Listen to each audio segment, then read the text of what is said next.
warahmatullahi wabarakatuh.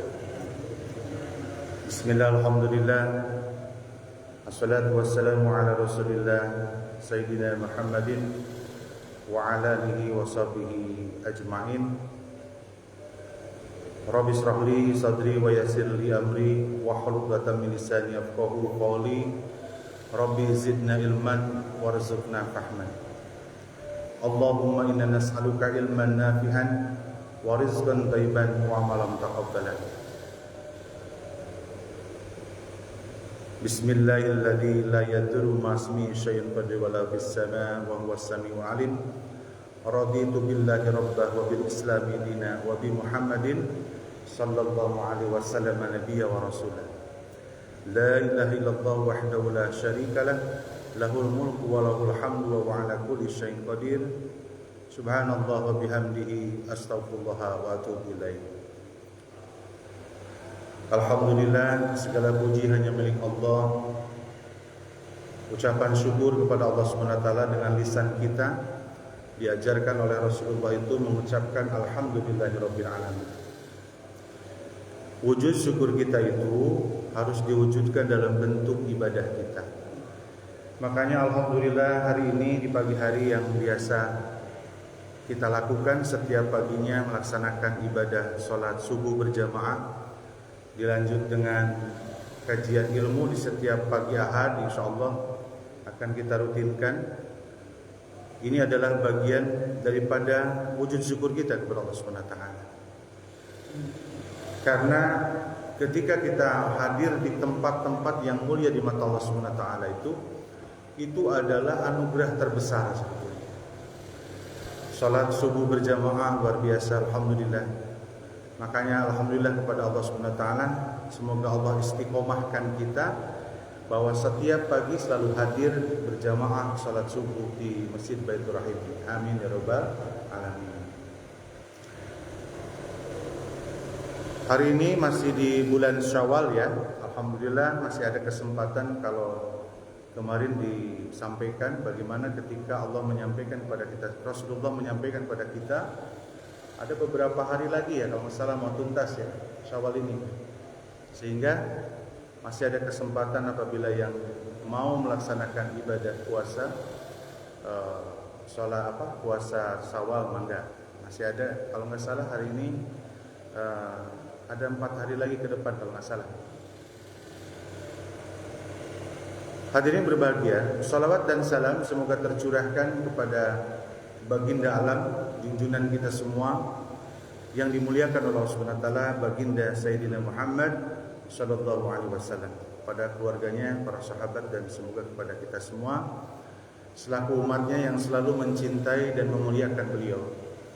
Mencintai dan memuliakan Rasulullah baginda kita itu dengan cara kita taat dan patuh pada perintahnya. Menjadikan baginda Rasulullah segala sumber dari segala sumber. Jadi kalau segala sesuatu perbuatan itu lihatlah baginda. Yang ketiga adalah jadikanlah sebagai qudwatun fil hayat, contoh dalam hidup ya.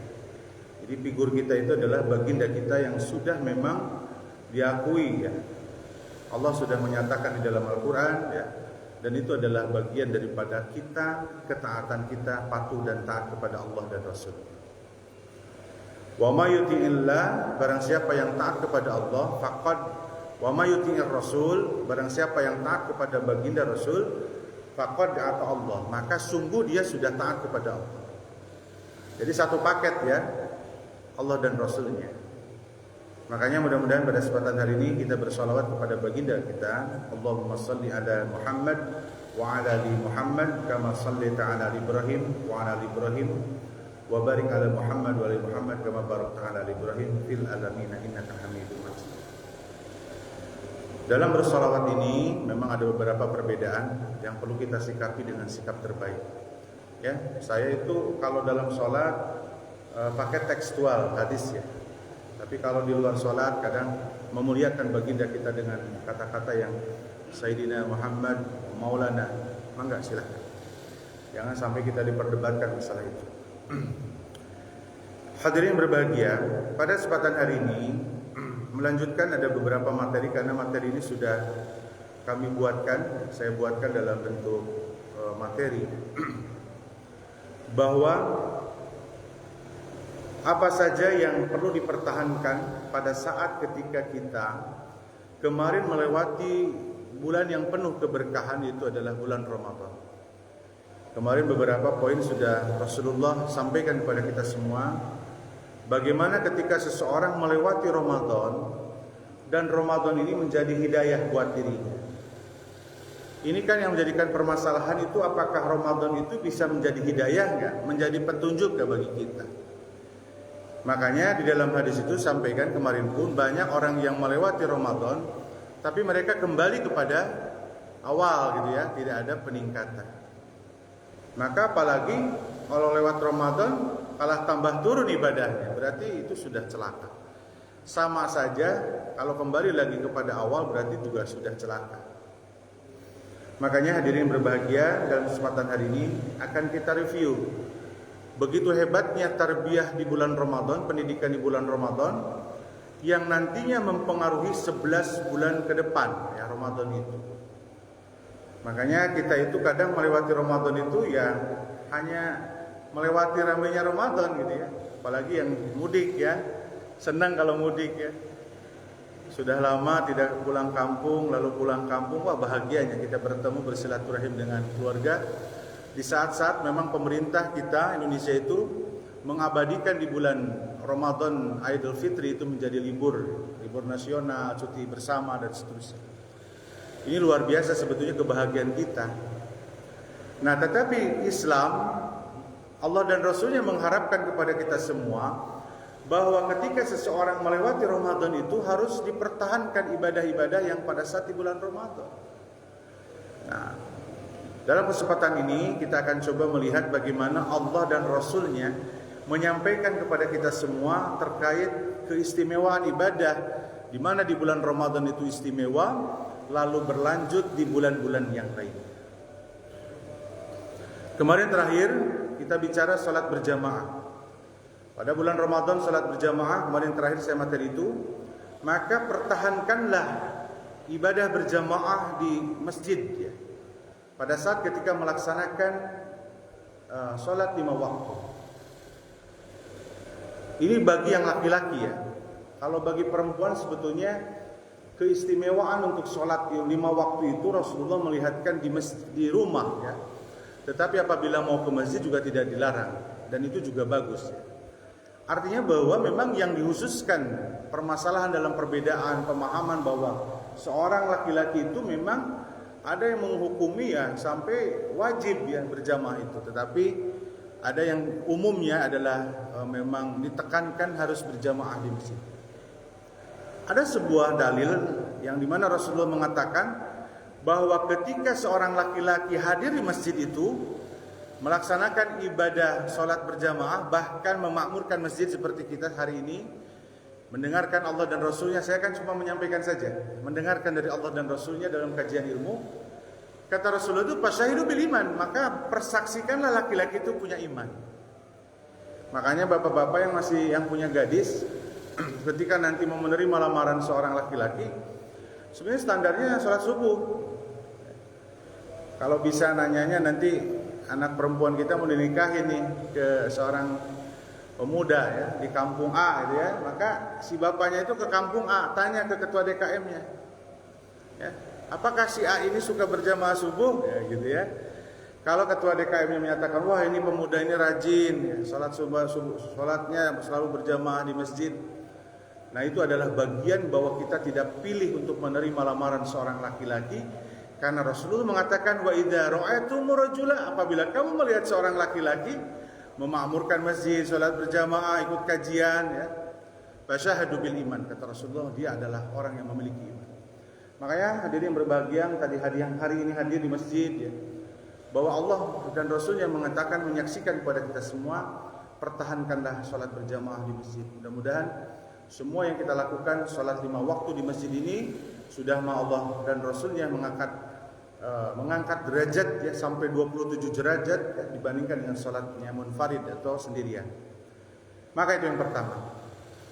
Berikutnya hadirin yang akan saya lanjutkan, yang harus dipertahankan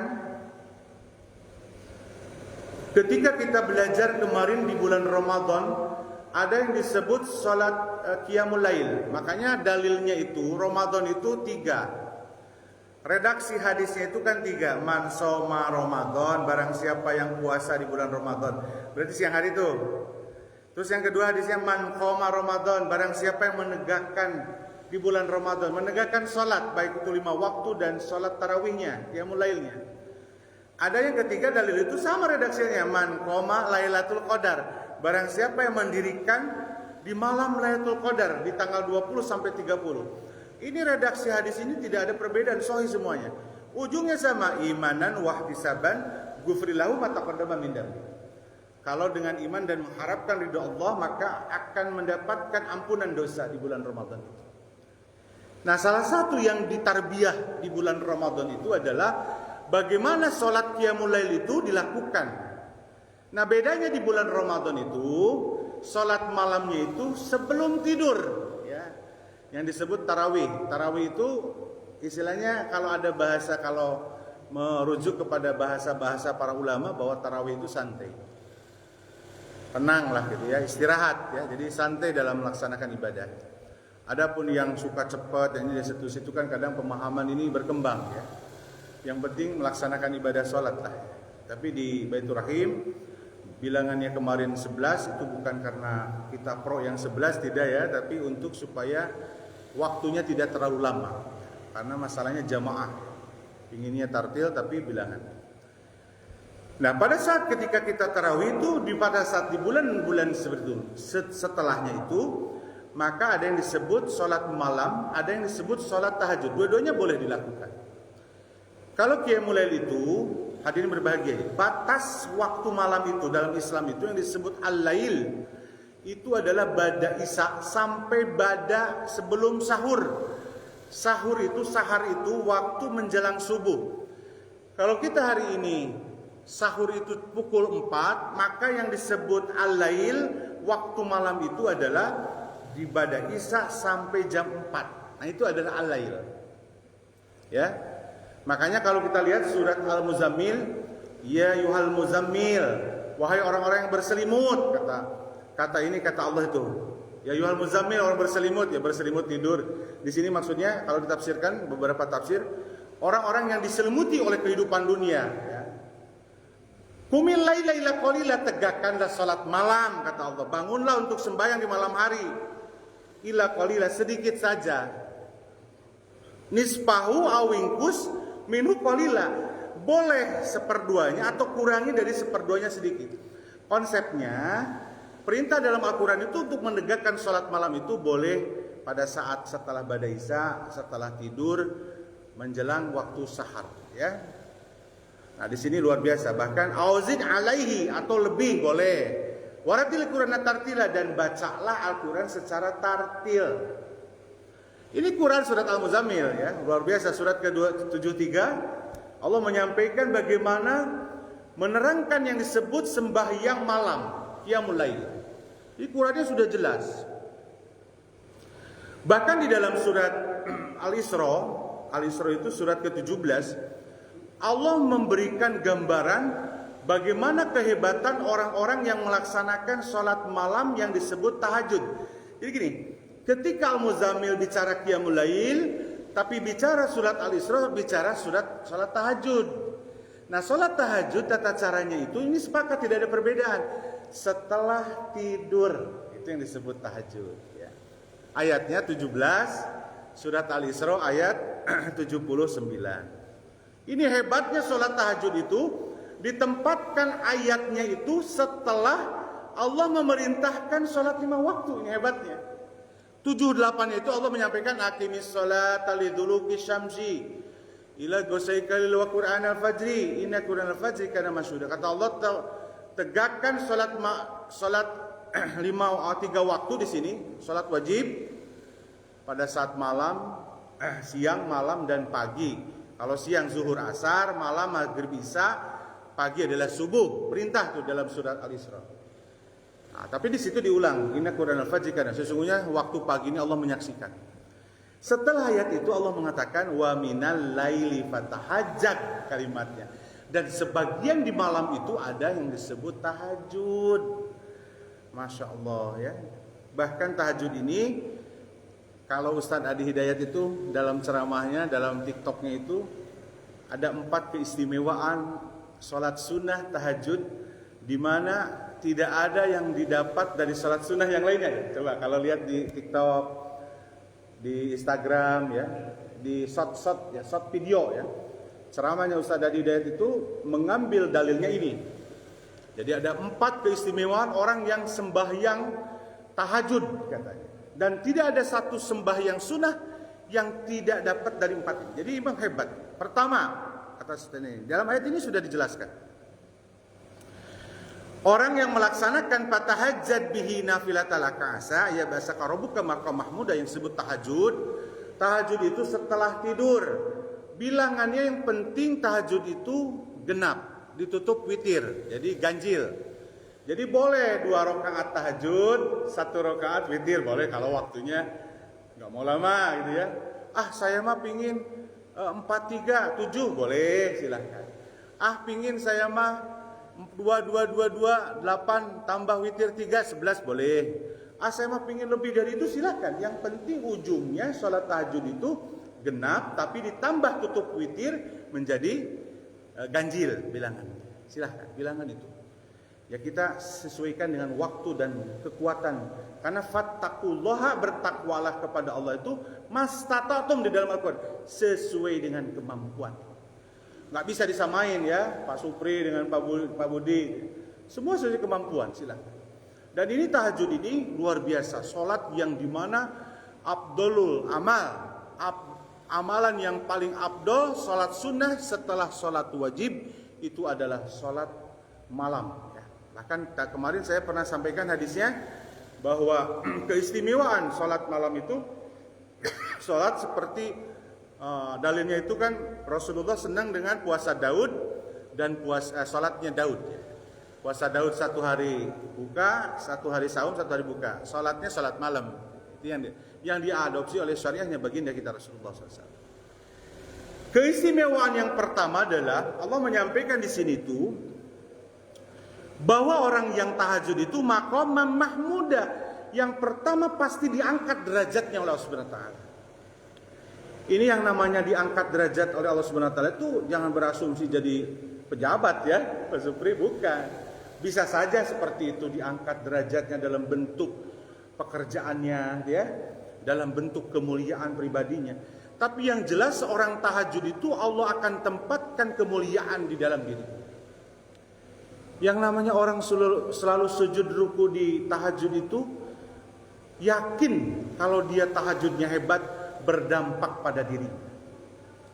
Kan ibadah itu menjadi hebat di mata Allah Subhanahu wa taala apabila ada dampak pada dirinya, gitu ya. Salatnya, ruku sujudnya tahajud itu memberikan dampak pada pribadinya. Tawadu, rendah hati. Kan kalau manusia sudah rendah hati kan derajat pasti naik. Beda ketika seseorang punya sifat sombong, biasanya dia rendah. Biasanya kalau kita lihat seseorang yang sombong dengan apa yang dia tampilkan itu kadang kita suka gak senang lihat orang yang sombong. Betul gak Pak Roy? Benar ya. Lihat orang itu sombong amat ya, merendahkan kita, terus merasa dirinya paling hebat. Nah, salah satu kenapa kemuliaan yang Allah sampaikan kepada orang tahajud itu, yang pertama Allah akan tempatkan, mengangkat kamu di tempat yang derajatnya terpuji. Makanya yang hadir ruku sujud pada saat sepertiga malam melaksanakan tahajud itu, ini Allah janjikan dalam surat Al-Isra itu. Cuma jangan suka banyak yang nuntut ke Allah tanya. Kita sederhana aja kan, kadang kita mah sudah baru kita tahajud seminggu Pak Roy. Karena lihat dalil ini, kapan saya ditempatkan di tempat yang terpuji? Jangan begitu ya. Kalau begitu nanti ibadahnya jadi nanti kita akan terputus biasanya. Kita tujuan ibadah mendapatkan ridho Allah. Tapi yakin, ketika seseorang hadir selalu di sepertiga malam, ruku dan sujud melaksanakan ibadah tahajud, Al-Isra 17 ayat 79, bahwa Allah menjanjikan orang itu akan diangkat derajatnya di tempat yang mulia.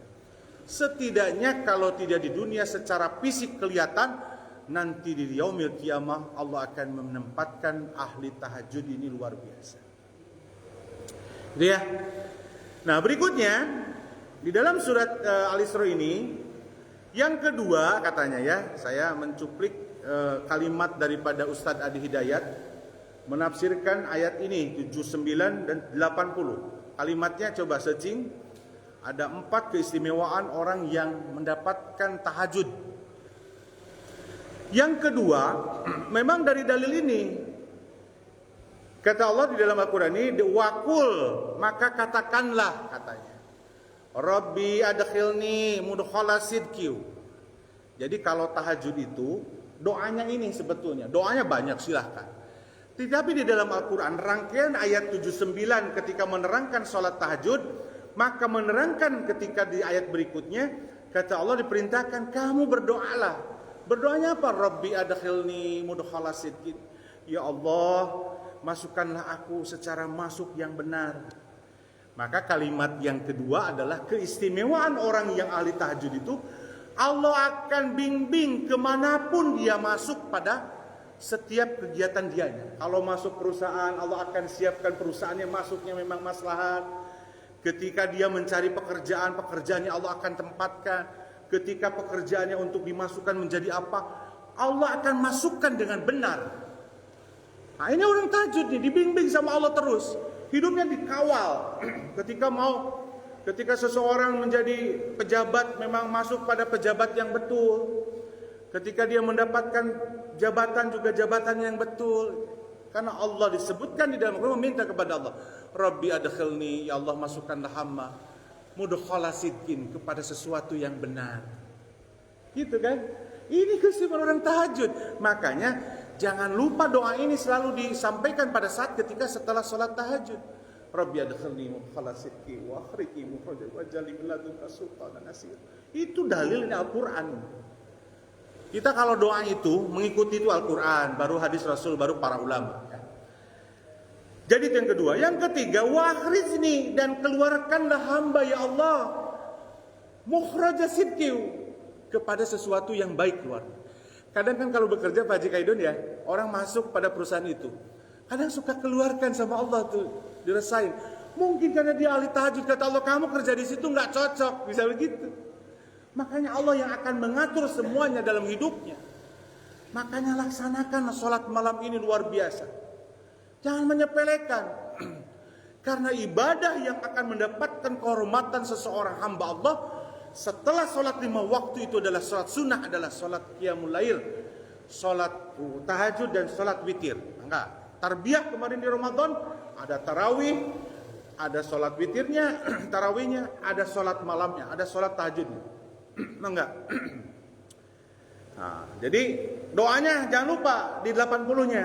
Jadi bukan nanti surat Al-Isra surat 17 ayat 80 itu hafalkan. Rabbi adkhilni mudkhala sidqi wa akhrijni mukhraja sidqi. Nah, itu yang ada 3. Nah, yang keempat kalimatnya begini. Waj'alni min ladunka sultanan nasira. Di kalimat ya Allah, berikanlah kepadaku itu kalau ada sesuatu, engkaulah yang akan menolong. Makanya kalau orang tahajud itu, yang akan menolong dia seorang ahli tahajud itu Allah sendiri yang akan menolongnya. Makanya jangan suka menyakiti orang yang ahli tahajud, Pak Roy. Lidahnya itu bisa ditolong sama Allah. Mungkin dia dihina, mungkin dia diam aja tidak apa-apa. Tapi Allah benduk. Allah akan benci kepada orang yang menghina orang ahli tahajud. Karena Allah mengatakan, waj'alni min ladunka sultanan nasira. Aku akan langsung memberikan bantuan kepada orang yang ahli tahajud, pertolongan ketika dia mendapatkan kesulitan. Jadi salah satu untuk mendatangkan pertolongan daripada Allah Subhanahu wa taala, maka rajinlah hadir di sepertiga malam ini. Ini Quran hadirin yang berbahagia. Para ulama sudah banyak menafsirkan Al-Quran ini, bahwa Al-Quran memberikan gambaran ada 4 keistimewaan seseorang ketika selalu hadir di sepertiga malam. Wah, Masya Allah ya. Saya gesek, ya Allah. Tadi aja saya membangunkan anak itu, Masya Allah ya. Harus kerja keras sama istri itu, anak supaya sholat tahajud tadi pagi. Ayo sholat, kata saya. Karena sepertiga malam ini keistimewaannya luar biasa. Maka hadirin, tarbiyatul aulad, pendidikan di rumah. Bagaimana menghadirkan sakinah, mawaddah, warahmah di rumah tangga kita. Hadirkanlah sepertiga malam ini kompak untuk melaksanakan ibadah tahajud. Kalau masih jauh, kita jarang dengan istri sholat berjamaah, dengan anak untuk sholat malam masih kena dicuekin. Jangan sampai kita berharap kita mendapatkan sakinah, mawaddah, warahmah. Ya, berusaha, insya Allah. Mudah-mudahan sholat sunat ini luar biasa. Jadi gitu. Sekali lagi, apa yang perlu kita pertahankan di bulan Syawal, Hafid, Rayagu, Muharram dan seterusnya. Ternyata ibadah yang luar biasa, yang sangat memberikan dampak kepada diri kita. Keistimewaan dari Allah Subhanahu wa taala itu adalah bagaimana kita hadir sepertiga malam. Hadirin, surat Al-Muzammil itu surat ke-73. Ayatnya itu sampai ayat 20. Kalau dibaca di ayat 20, kalimatnya begini. Kapan Allah tersenyum kepada hambanya? Kalimatnya begitu ya. Pernah dengar ceramah para ustadz, para ulama ya di TikTok ya. Kapan kapan Allah senyum kepada kita? Ibnu Umar mengatakan, sahabatnya Rasulullah SAW, Allah tersenyum pada saat ketika seseorang membahagiakan orang tuanya. Dalam hadis begitu. Jadi Allah tersenyum kepada hambanya di saat hambanya itu membahagiakan orang tuanya. Jadi Allah pasti tersenyum, Pak. Jadi kalau Pak Roy membahagiakan orang tuanya yang masih ada, kalaupun sudah tidak ada, selalu mendoakan orang tua, maka Allah akan tersenyum kepada Pak Roy. Ini hadis loh, Ibnu Umar, dari Ibnu Umar radhiyallahu anhu. Nah, di dalam surat Al-Muzammil, di dalam ayat 20 itu, Allah tersenyum kepada siapa? Mereka yang hadir di sepertiga malam. Coba baca di awal ayatnya. Masya Allah. Jadi kalau ada yang tadi hadir di sepertiga malam, ruku dan sujud, lalu dia beribadah salat tahajudnya dengan salat witirnya, maka ketika di aras itu Allah melihat hambanya itu tersenyum. Ini Quran loh hadirin. Jadi kalau pingin bahwa bagaimana Allah tersenyum kepada hambanya, dua hal yang harus dilakukan.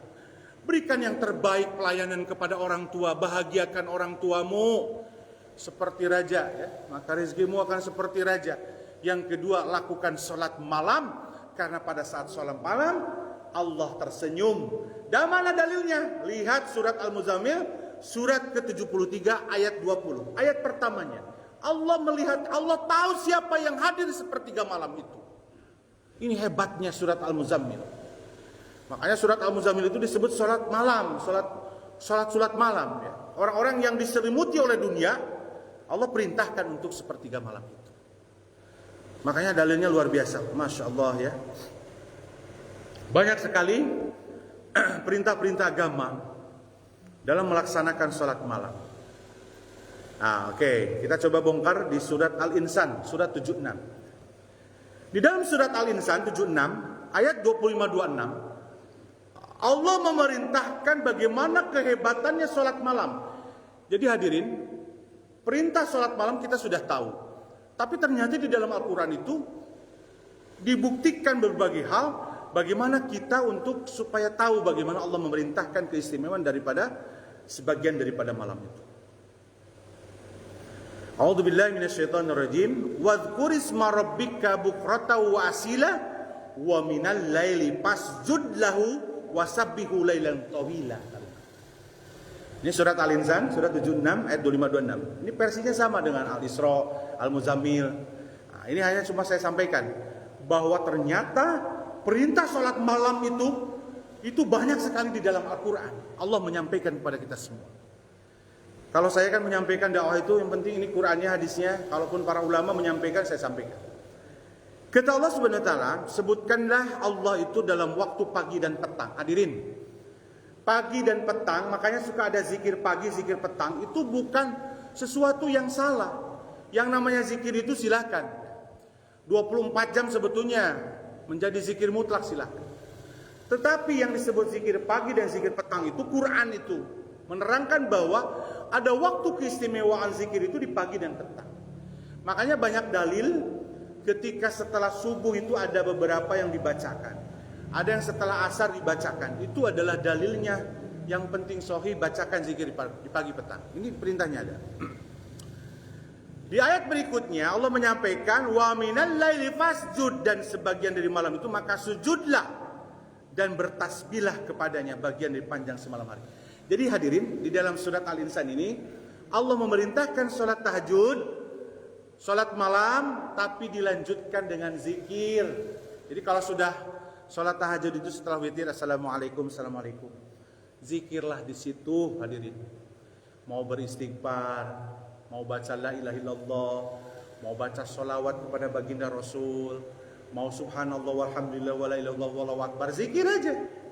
Jadi setelah tahajud itu diperintahkan di dalam agama itu bertasbihlah sepanjang bagian malam di hari itu. Jadi kalau sudah tahajud itu subhanallah walhamdulillah wa la ilaha illallah, subhanallah wa bihamdihi, astaghfirullah wa atubu ilaih, la ilaha illallah wahdahu la syarika lahu wa hamdu rabbis qadir, la ilaha illallah.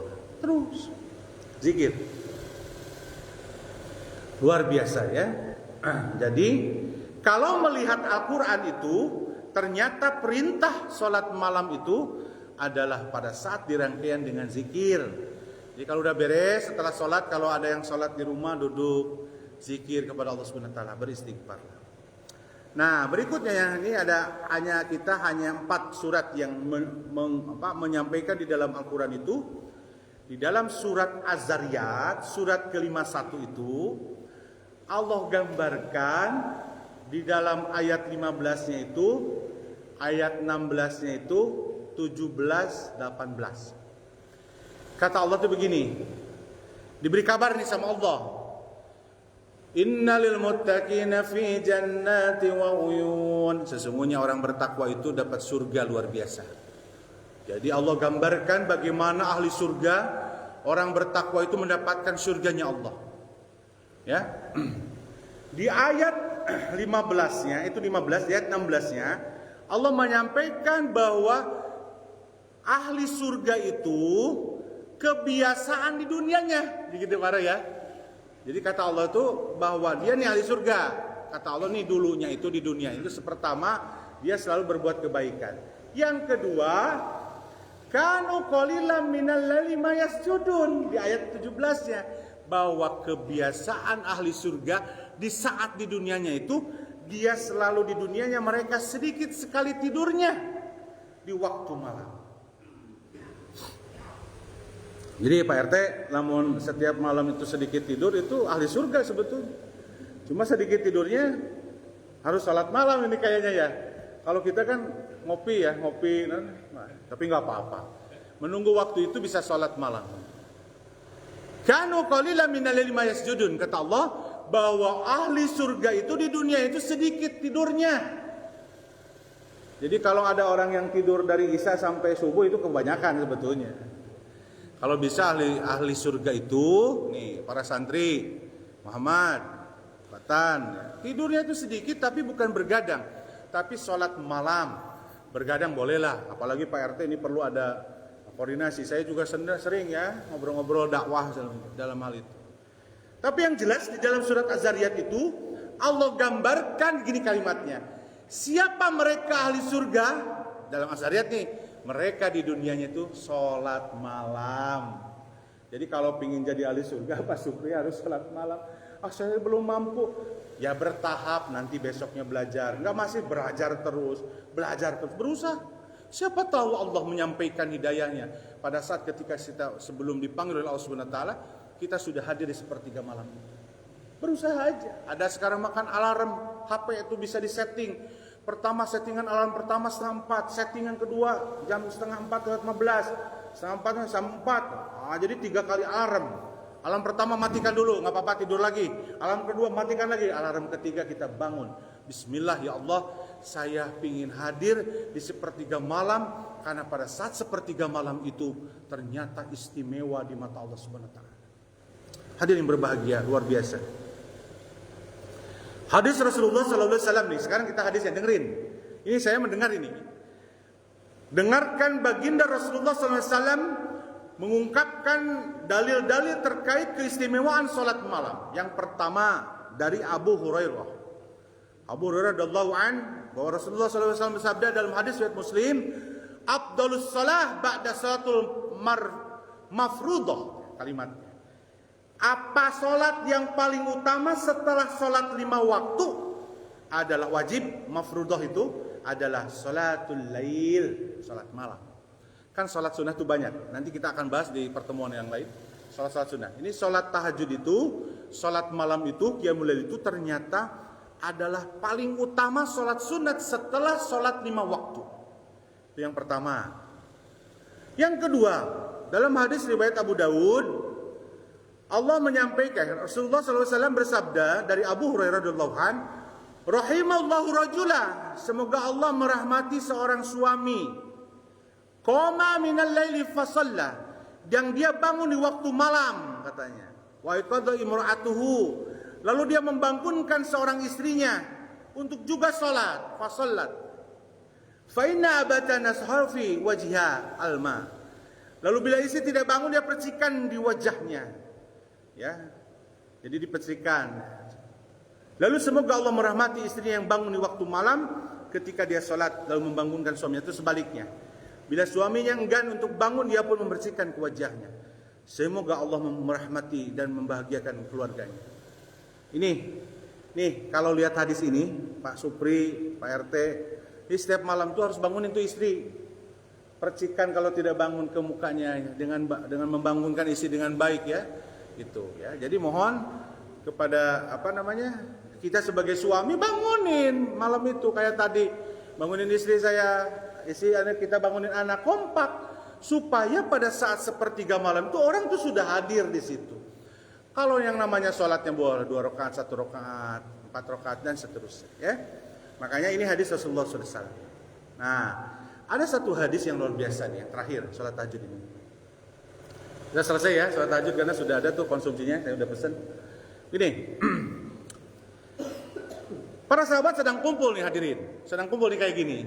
Lalu bertanya kepada Rasulullah, Ya Rasulullah, ayu asma'u du'a ya Rasul. Kata para sahabat ini, kapan doa kita didengar ya Rasul? Ayu asma'u du'a ya Rasul, kapan doa kita didengar? Apa jawaban Rasulullah? Ajawabul lail, pada saat ketika malam. Ini kan luar biasa hadirin. Terus kenapa pada saat ketika malam sepertiga itu Allah sampaikan bahwa ternyata di sepertiga malam itu Allah akan mendengar doa kita. Nah, kalimat lanjutannya dalam hadis yang lain, idza baqiya sulusal laila nazzalallahu azza wa jalla ila sama'ad dunya. Pada saat sepertiga malam itu, ini kata Rasulullah, Allah tuh turun ke dunia. Nih, Allah turun ke dunia itu bukan berarti seperti manusia ya, makhluk, tapi dekat dengan manusia. Dekat dengan kita. Lalu Allah menyampaikan, "Man dalladina yad'uni." Barang siapa yang berdoa kepadaku, yustajabu lahu. Maka aku akan ijabah.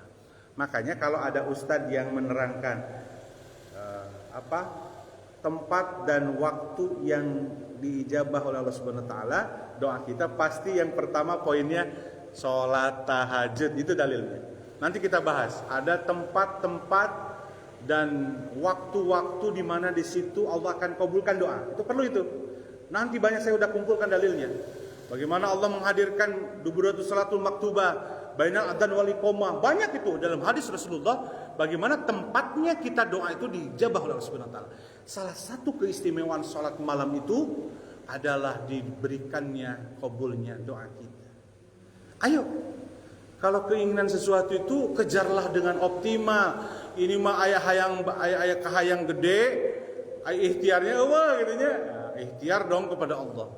Anwar seorang santri ingin jadi santri muhafiznya, hafalnya mungkin, maka hadirlah sepertiga malam dan berdoa kepada Allah Subhanahu wa taala. Ya Allah, jadikanlah hamba santri yang bisa menghafal, kuatkan hafalannya.